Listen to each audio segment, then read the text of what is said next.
কোথায় যাবে? আরে আম্বানির বেটার বিয়াতে খেতে যাচ্ছি। দাঁড়াও 1 মিনিট। হ্যালো। না না আমি যাইতে লারবো। তুমি অন্য কাউকে দেখে নাও। এই কে কোথায় যেতে বলছে তোকে?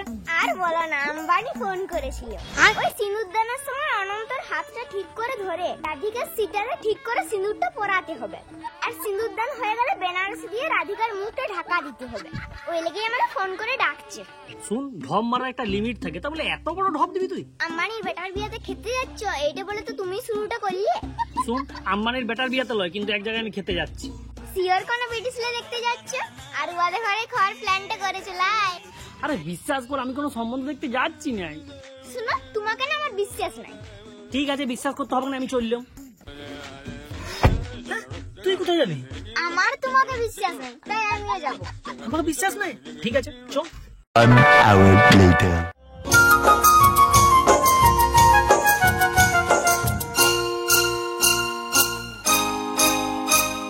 কাকু, তুমি যে এক কাটা উপরে দেখছি, কেন, কি হলো কি? তুমি তো মেঘনা চাইতেই জল দিয়ে দিলে। ভাবলাম সম্বন্ধ দেখতে আইছো। ও বাবা, তুমি তো একবার বিয়া করতে চলে আইছো। উনি কি পাইতে বিয়া করলো, এটা পইটা করে আইছে। এত সুন্দর সাজিয়েছে। ও গপু, একটা আবদার রাখবে, আমার জন্মদিনে এরকম সাজাবে।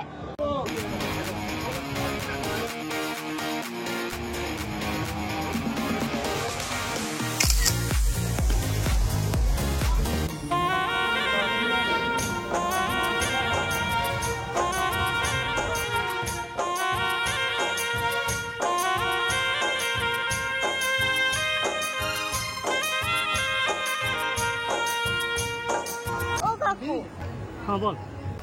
থাক, তুমি চিন্তায় ঘামছো মনে হচ্ছে। চিন্তা? কিসের চিন্তা?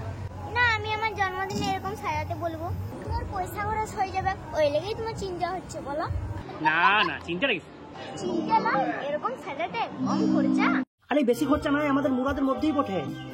এত সুন্দর করে কারা সাজিয়েছে। আরে বাঁকুড়া বিখ্যাত নাম করা ইভেন্ট, দা রয়্যাল ইভেন্ট।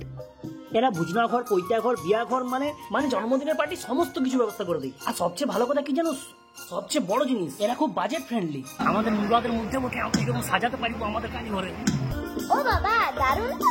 হ বাবা, তোর জন্মদিনে তো এটা হবে কি। আর তোমাদেরকেও বলছি, যারা ভাবছো তোমাদের কারো জন্মদিনে, কারো পৈতা ঘরে, কারো বিয়া ঘরে এরকম কিছু একটা করাবে, তারা আজকে যোগাযোগ করো রয়্যাল ইভেন্টের সঙ্গে। দেখো নাম্বার যাচ্ছে, নিচে নাম্বার যাচ্ছে, আজকেই যোগাযোগ করো।